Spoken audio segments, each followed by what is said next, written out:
স্বার্থপর এই দুনিয়া, খোদার কসম কারোর জন্য থামে না, বড় স্বার্থপর এটা। আগের গাড়ির 3 জন প্যাসেঞ্জারও যদি রক্তে ভাইসা যায়, মইরাও যায়, পিছনে জ্যাম বাজলে এরা শুনতেছে যে সামনের গাড়ি অ্যাক্সিডেন্ট করে 3 জন 2 জন লোক মরে গেছে, এরা এরপরও চিল্লায় যে পুলিশ কই, রাস্তা ক্লিয়ার করে নাকা, মূল্যে মরছে না মূল্যটি সরাও।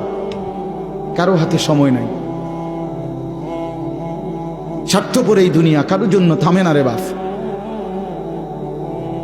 হ্যাঁ, যেদিন বাপের জানাজা পড়ে, যেদিন বাপের লাশ কবরে দাফন করে, সেদিনও বংশধর সন্তান ছেলে মেয়ে ঘন্টাখানিক 2-4 ঘন্টা কাইন্দা কাটটা হইল, রাতের বেলা ঠিকই ভাত খায়। হ্যাঁ, খায় না? পাশের ঘর থেকে খানা আনে, আবার ওরা ঠিকই খায়। স্বার্থপর দুনিয়া যে, থামে না রে ভাই, থামে না দুনিয়া। ওই জন্য আমাদের কারোর জন্য থামবে না। তুমি আমি মরে গেলে শেষ।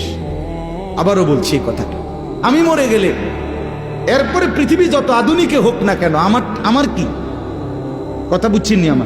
আমি মরার পরে যদি সবার ঘর স্বর্ণের বাড়ি হয়ে যায়, তো আমার লাভ হইল কি? আমার মৃত্যুর পরে যদি সব মানুষ আধুনিক হইয়া সাঁদের দেশেও জায়গা, আমার ফায়দা কি?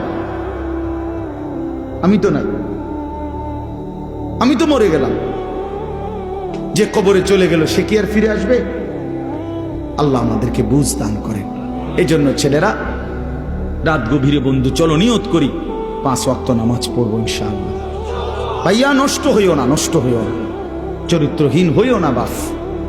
আমার একটা শেষ অনুরোধ, তোমরা ছেলেরা যারা, তোমাদের কাছে আমার শেষ আবদার, তোমরা সবাই জানো ভাই, ওই যে গাজা, ফিলিস্তিন, লেবানন, বিশেষ করে গাজায় মুসলমান মা বোন, এতিম বাচ্চা, মুসলমানের রক্তে আল্লাহর জমিনটা ভাইসা গেছে।